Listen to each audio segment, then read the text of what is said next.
Red Channel Condition presents Psychotica, a free audiobook. Chapter 6, Glory Hole.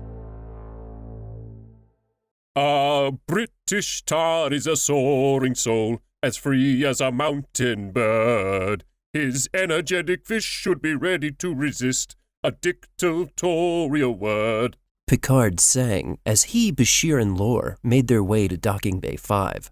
Picard leaned into Bashir and whispered, Sing, Worf, sing. Even Lore was concerned with Picard's fitness for the journey upon observation. Jesus Christ, Bashir, dragging an Irremotic imbecile across the galaxy to fight an android.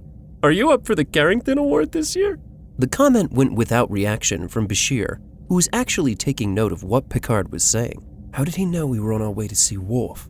Lore leaned into Bashir, giving him an uncharacteristically serious look. He's fucking nuts, Bashir. No, that's not it.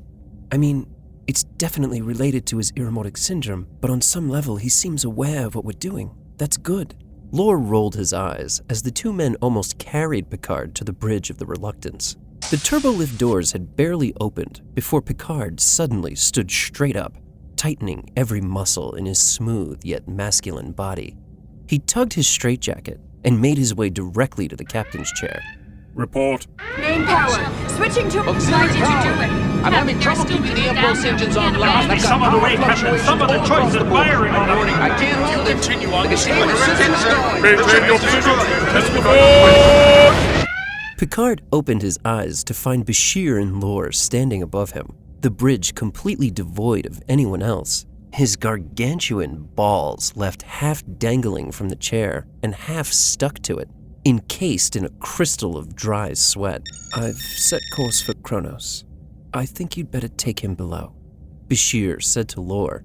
Lore escorted him to the mess hall, and there was a shipment of Klingon blood wine next to the replicator that hadn't yet been stowed. He whispered before ordering, Can't believe I'm doing this. Tea, Earl Grey, hot. Here, drink this. And try not to choke on your own vomit, okay? Picard slurped down the tea without a trace of dignity. Get off my bridge, He said, wiping his mouth with his sleeve.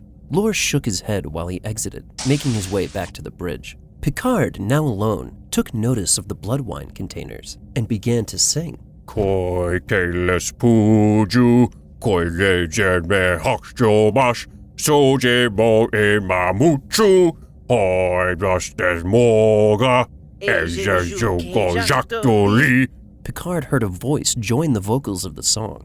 He seemed genuinely alarmed that the voice was emanating from the container. Picard was no stranger to hearing voices at this juncture of his life, but even he seemed to know that this was no hallucination. He staggered over to the crate and opened it, revealing Patrick with a smile from ear to ear, singing along to the words of the Klingon war song. Patrick immediately stopped singing once the crate was opened. Maman? The French word for mama, Picard said, understandably confused. Patrick's smile faded as he too shared Picard's confusion. He shook his head slightly and replied to Picard, I'm not your mama. The top of the adjacent crate flung open, revealing Jack's legs extended upwards. Jack acrobatically flipped out of the crate with the pizzazz that only he alone could conjure. Ta-da! Jack said upon revealing himself to Picard, then rapidly approached him. You thought you were going to get away from me. I still say that Javier Marabona Picard was a slaughtering rapist, and you have to stand trial for his crimes. As soon as Picard heard the word trial, his mind immediately flashed to another realm. A sleek red glove banging a gavel 4 times. The image seared into Picard's brain. As quickly as Picard left, he'd returned, Jack standing before him, awaiting some kind of reaction. Q! I know you're behind this. Picard said to the ceiling, spinning almost in a full circle, then falling to his knees. I'm an old man, Q. Why won't you leave me with some peace? The doors to the mess hall swooshed open and Bashir rushed in to attend to the Admiral with his medkit. Jack was quick to assume absolutely no responsibility. He just fell. I didn't do anything. I didn't touch him. Bashir turned to Jack to scold him. And just what the hell are you doing on board, Jack? Patrick slowly crawled out of the blood wine crate. We're here to help you, he said with an enormous, joyful smile. Absolutely not, Bashir responded. You're going back to the Institute immediately. Patrick's smile shattered. Jack walked between the two men, taking a defensive stance over Patrick. Reaching into his pocket, Jack pulled out the pad that contained Bashir's briefing from Section 31. No, you need us. You need our help to find data and destroy Control. Bashir's eyes widened at Jack's mention of the murderous AI. How did you get that? Bashir asked. Does it matter? You stole it. Patrick pouted before interjecting. I didn't steal it. You gave it to me. Bashir rolled his eyes, disappointed in himself that he'd been so careless with such a sensitive document. Jack stared at Bashir with a sinister smile. If you're going to beat a genocidal computer, you're going to need people who can think like one. That's where we come in. That's where we come in, Patrick added. Bashir grimaced as his gaze bounced between the two. Jack, Patrick, this is going to be an incredibly dangerous mission. I can't in good conscience. Fuck your conscience! Jack interrupted. You need our help, and we want the chance to contribute something great to your stupid society. It'll take valuable time to take us back. Patrick followed up lightly. Bashir let out a long sigh. All right, but you'll contribute from on board the ship, and I'm leaving you on the first habitable world at the first sign of danger. The trip to Kronos was fairly brief. Upon reaching orbit, Bashir collected Picard and programmed a set of coordinates into the transporter corresponding to a prominent area of the Ketha province, reserved for high-ranking military officials, specifically the House of Martok. Bashir turned to Lore and said, Keep an eye on them, will you? This shouldn't take long. Yeah, whatever, Lore replied. Bashir and Picard stepped onto the transporter pad and materialized on the planet's surface in an instant. Picard took a moment to fully observe his surroundings. A lavish Klingon mansion stood before them. The property itself was luxurious by Klingon standards. Stone and metal statues of various warriors and historical figures decorated the property. The last light of the Kronosian sun glistened off the trickling sweat pouring down Picard's wrinkled scrotum as he shambled towards the entrance. Doors swung open as the two men approached. Bashir was just as impressed with the interior. Weapons and hunted game from across the galaxy were carefully displayed throughout. It was then that a familiar voice pierced the air, making its way towards them. Who dares enter the House of Martok unannounced and unexpected? The late Chancellor Gowron stood before him, staring into Bashir's soul with his patented bulging eyes. Gowron, Bashir said. I asked you a question, you filthy Patak. Answer me, or I will kill you where you stand. Picard tugged his straitjacket as he walked squarely into Gowron's personal space, then spoke with authority. I am Chadich, and arbiter of the right of succession. Gowron's bulbous gaze locked onto Picard's cancerous nutsack as it dragged along the floor behind him, then shot a look of confusion at Bashir. What the fuck is this? We're here to see Ambassador Worf. We're old friends, and my friend here is right. He did serve as Worf's Chadich and arbiter of the right of succession. Gowron just stared for a moment before responding. He's upstairs, training his Slivaks. His what? Bashir replied. His war slots! In addition to his role of ambassador to the Federation, Worf was made responsible for the training of the Jan-Isleth, the personal guard that served to protect Chancellor Martok and other high-ranking Klingon officials. The true translation of Jan-Isleth means Brotherhood of the Sword.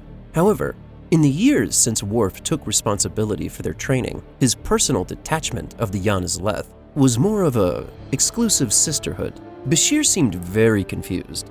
Okay, I suppose we'll get to that, but perhaps you can tell me how it is that you're alive. Gowron grimaced. I am not the real Gowron. I am a holographic representation of him, programmed to be the caretaker of this place, and Ambassador Worf's personal shuvak. That vindictive Navok even programmed me to feel the dishonor of such a post. But I serve the Empire. Come, I will take you to him. Meanwhile, upstairs, Ambassador Worf was slowly pacing in a circle around a very semi-clothed Klingon female warrior. Ceremonial candles and torches littered the room. Worf clenched a duktah knife in his hand as he spoke. The way of the warrior is not a humble path. You must prove yourself, not only in battle, but in every aspect of your life. The enlist are entrusted to defend the houses of our most decorated Klingon nobility. There can be no doubt where your heart lies. You must not only prove your honor, your spirit, and loyalty, but your worthiness to hold our trust. The female warrior stood at attention. Chave! You will undergo the ritual of Noctar, where I will fill you with my dicks for 7 weeks. If you survive, you will be considered a warrior in the eyes of our people and bring honor to your house as a member of the enlist. Lukwa! She responded instantly. What is it? You have visitors, your Chadich, and another human who claims to know you. They may enter. Bashir and Picard entered the room. Worf seemed pleased to once again look upon his former commanding officer. Captain.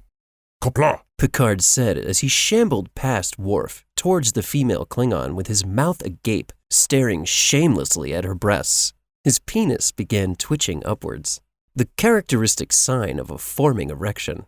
Worf turned to Bashir. You have a lot of nerve coming here after what you did to Ezri. Bashir took on an expression of guilt and embarrassment.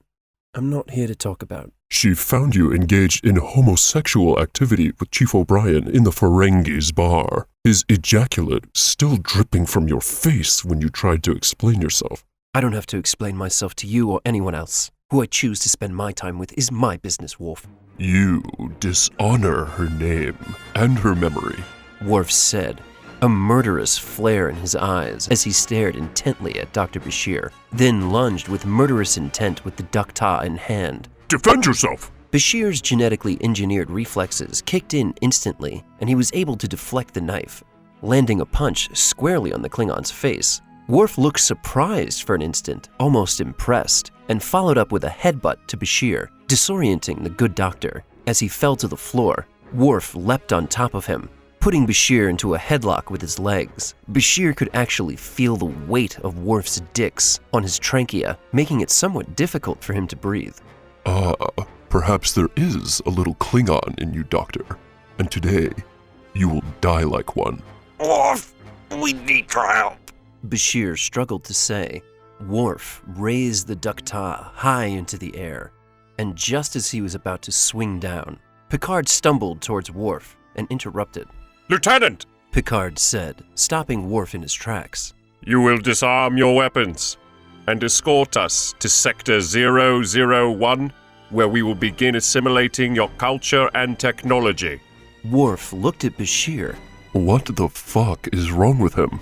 He's suffering from advanced Irremotic syndrome. Why did you bring him here?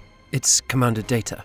He's in trouble, and I think Jean-Luc here may be the key to actually being able to establish some kind of connection with him. I can explain everything and give you a full debriefing once we're on board the ship. Worf released the doctor.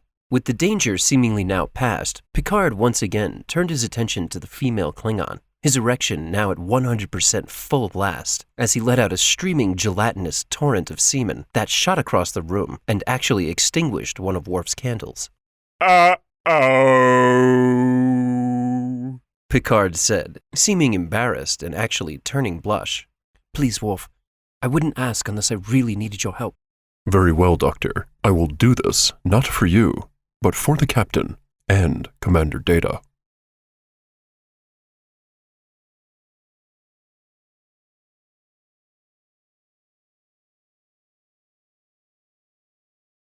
Leave a comment in the section below. Like, comment, subscribe. Until next time, glory to you and your house.